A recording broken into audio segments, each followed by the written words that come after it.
Seminar, we had just a little teeny drawing lesson. And so I'm going to talk you through an approach to drawing, maybe about 5 minutes worth, and then we'll go into the usual stuff. But I guess what really stimulated this in my own head was reading that article that we put on the web by Elizabeth Rapp, where she was talking about the making of Rango, the movie. And something in there that she said, if you haven't read it, let me just refresh your memory a little. Something in there that she said which had to do with the fact that in animation, more and more, where the artists or the producers are going is they're trying to make the characters more real. Even I've heard that Pixar at one point was trying to figure out how to do the pores on the skin of a character, or how to make everything about it just seem more in the real world. You know what, and all that I've ever learned or studied about what Walt was trying to establish was caricature. And not the real world at all, not heading in that direction at all, but trying to do something with a drawing that became a symbol for something in the real world. In other words, it's your interpretation of what the real world is, not to reproduce it. It's kind of the same logic that I get when I see somebody say, well, I'll go out there and I'll draw a realistic drawing. Well, why not get a camera and photograph it? You know, why do that? Unless your senses are going to pick up some stimulus that you see out there in the real world, and you're going to interpret it in such a way that it's different and not just simply a representation or a duplication of the real world. So those two philosophies are really, really not in harmony with each other.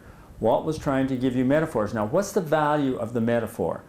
The value is you can watch it and feel not threatened by it.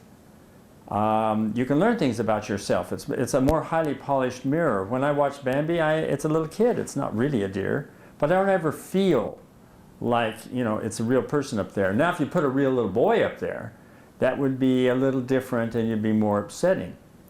So, I'm wondering if maybe we need to really think again. If we are interested in trying to get this traditional animation back again, then we have to stop trying to say we're going to duplicate nature absolutely photographically real, because that's not going to work. So I'm wondering if maybe, and Elizabeth Rapp in her article said, well, she envisions that in the next 100 years there'll be no more hand-drawn animation. Everything will just be done in the computer. I hope she's wrong, because we would lose a great deal of the legacy that was left to us. Okay, let's go over the desk. I want to show you something. In the way that I usually operate, I found this picture, and most of you will recognize it. It's out of Inception. And you just find some action figure like this. Now, this is one that's kind of interesting. And the first thing I would do is I'd label it. This looks like the guy maybe panicked, and he's trying to get the heck out of harm's way. Now, if I turn it upside down, there's even a more interesting picture right here with this figure.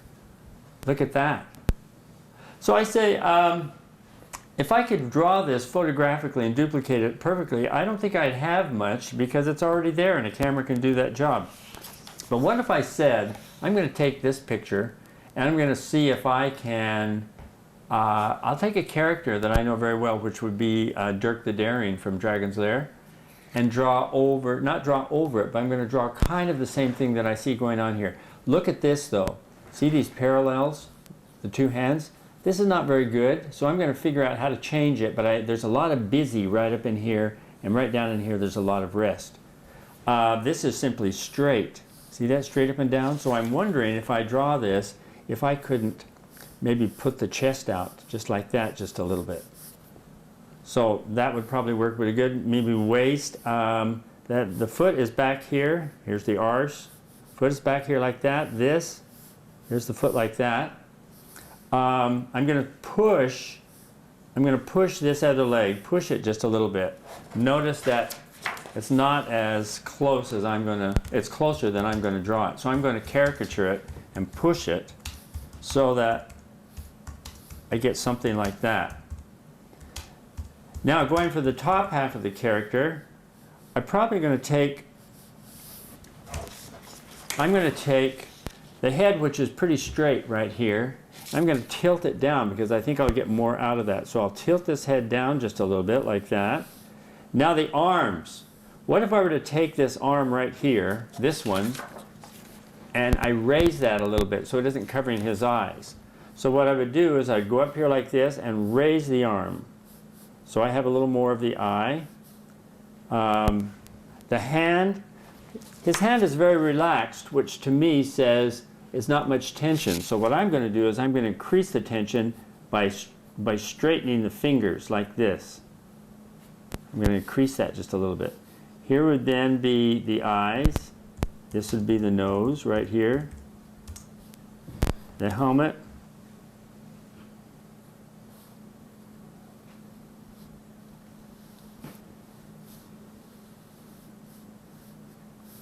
Chest.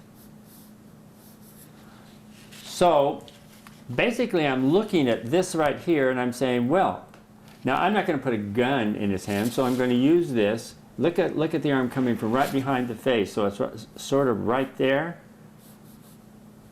So what if I did right here is I put the sword in his hand like this. So what I've done is, in a shorthand way, got myself a little drawing here based on something that I've seen in real life, but at the same time it's based on basically a caricature of it, pushing the elements further. Can you see that? Pushing it so that it's a little more fun to look at. Then it's so easy. The rest of it is just a piece of cake. You can go in, I'll get another pencil maybe. Can you zoom in a little? Zoom in? Mm-hmm. I think I can do that. I have the technology. Can't go too far because I'll lose the hand. All right, let's see what we can make out of this now. I've got the nose. I can put a nostril right in there. Get that bottom cheek to stand out like that.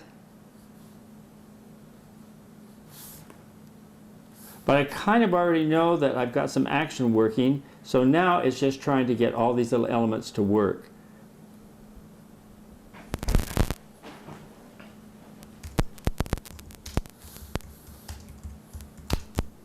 So I'll do the bicep right here. This is where the anatomy really comes in handy, because you've already, and I'm playing curves against straights. Here's the back. Here's the sleeve he's got right there. There's tension here, I can see where the cloth is pulling. The buckle.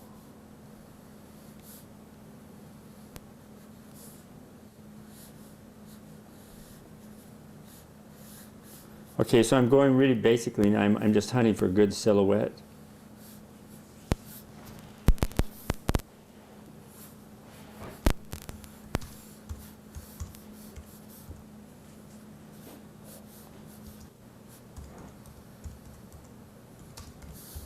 And I think what I've done now is I haven't just made this up out of my head, and I think that's the lesson I'm trying to get across to you. I found something that appealed to me, which was the live action here, and said, how can I caricature that in such a way that it's fun to look at? Okay. Now, what that represents then, that is, it looks like a run. This could be a run that we have right here, but I have not made this literally. If I took a piece of tissue paper and actually traced around the outside of this, it would be extremely boring. It would be more accurate to this drawing, or to this photograph. Be more accurate, but it wouldn't be as fun as caricaturing your action. So I give this to you with the idea that, you know what, and I can tell right now I've got this way too short, but it wouldn't hurt us to just keep thinking, if we can, to make your drawings caricatures of the real world you live in, and stop trying to do realism. Because, you know, the realism, we're going to lose the whole animation thing if we keep moving in the direction we're going. And I think Elizabeth in her article makes a lot of sense.